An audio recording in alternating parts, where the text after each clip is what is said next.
पिछले कल रशिया के national security adviser Nikolai Patrushev की भारत यात्रा के दौरान एक बहुत ही मेजर इंसिडेंट हुआ जो दर्शाता है कि तालिबान ने किस तरह भारत और रशिया के बीच की सारी गेम एक झटके और रातों रात बदल दिया है। लेकिन वो डिस्कस करने से पहले अफगानिस्तान से कई सारी मेजर अपडेट्स निकल कर आ रही हैं। पहले वन बाय वन मैं आपको वो बता देता हूँ। पहली अपडेट अफगानिस्तान से तालिबान के नए शिक्षा मंत्री शेख मौलवी नूरुल्लाह मुनीर का एक बयान सामने आया है जिसमें उसने कहा है कि पीएचडी और मास्टर्स डिग्री की कोई भी वैल्यू नहीं होती है।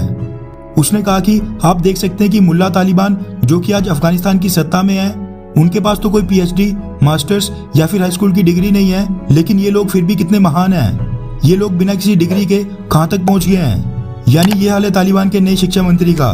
दूसरी मेजर अपडेट ये है कि तालिबान ने पिछले कल पुराने अफगान गवर्नमेंट के ऑफिशियल्स, मिनिस्टर्स, ब्यूरोक्रेट्स, डिप्लोमेट्स और आर्मी ऑफिसर्स के सभी बैंक अकाउंट्स फ्रीज कर दिए हैं, जिसके बाद ये सभी लोग अपने बैंक अकाउंट से कोई भी पैसा नहीं निकाल पाएंगे।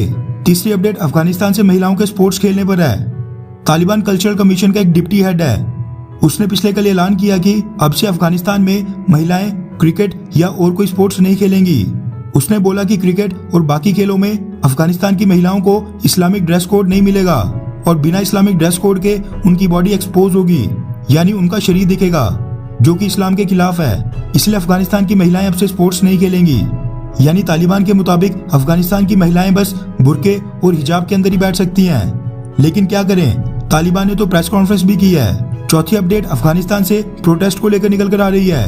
रिपोर्ट्स के मुताबिक महिलाओं के प्रोटेस्ट के बाद अब तालिबान ने अफगानिस्तान में प्रोटेस्ट करना बिल्कुल बैन कर दिया है। नए रूल्स के मुताबिक प्रोटेस्ट करने से पहले लोगों को अफगानिस्तान की नई तालिबानी सरकार से परमिशन लेनी होगी और तालिबानी सरकार को बताना होगा कि प्रोटेस्ट किसके खिलाफ हो रहा है, प्रोटेस्ट में इस्तेमाल होने वाले बैनर्स पर क्या क्या लिखा है और उस प्रोटेस्ट में क्या क्या नारे लगाए जाएंगे। ऐसा ना करने पर सीधा गोली मारने का आदेश जारी किया गया है। पांचवी अपडेट अफगानिस्तान से नई तालिबान गवर्नमेंट से रिलेटेड है। दरअसल तालिबान ने अपनी सरकार का डिफेंस मिनिस्टर यानी रक्षा मंत्री एक ऐसे व्यक्ति को घोषित किया है जो साल 1999 में भारत का IC-814 प्लेन हाईजैक हुआ था। वो हाईजैक प्लॉट और प्लान करने वाला जो आतंकी मुल्ला उमर था, उसके बेटे मुल्ला मोहम्मद याकूब को बनाया है।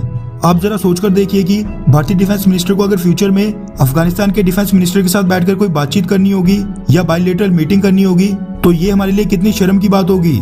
इसलिए मेरे अकॉर्डिंग हमें पंजशीर और नॉर्दर्न अलायंस रेजिस्टेंस फोर्सेस की मदद के लिए सामने आना चाहिए और इस तालिबान गवर्नमेंट को कभी भी रिकॉग्नाइज यानी मान्यता नहीं देनी चाहिए। लास्ट और मेन अपडेट बताने से पहले आपसे रिक्वेस्ट है कि अगर आप हमारे चैनल इंडियन अफेयर्स पर पहली बार आए हैं तो सब्सक्राइब करना ना भूलें। मेन अपडेट की बात करें तो वो रशिया के national security adviser Nikolai Patrushev की भारत यात्रा के दौरान जो एक सडन यानी अचानक और मेजर डेवलपमेंट हुई है उससे रिलेटेड है। आपको याद होगा कि कुछ महीने पहले अप्रैल में Russian foreign minister Sergey Lavrov Bharat यात्रा पर आए थे, जिसके जस्ट बाद उन्होंने पाकिस्तान जाकर ऐलान किया था कि रशिया अब से पाकिस्तान को भी हथियार बेचेगा। भारत और रशिया के संबंध जो कि रशिया के पाकिस्तान के करीब जाने और भारत की इंडो पैसिफिक पॉलिसी पर रशिया द्वारा सवाल उठाने के कारण बैकफुट पर चले गए थे और दोनों देशों के बीच इतना मनमुटाव बढ़ गया था कि Russian foreign minister Sergey Lavrov की उस विजिट के दौरान प्रधानमंत्री नरेंद्र मोदी ने उनसे मिलने से मना कर दिया था। ये चीज हमने आपको उस वक्त भी पॉइंट आउट की थी क्योंकि सर्गेई लावरोव की उस भारत विजिट के दौरान US climate envoy John Kerry भी भारत आए थे और पीएम मोदी ने उस समय जॉन कैरी से तो मुलाकात की थी लेकिन सर्गेई लावरोव से नहीं।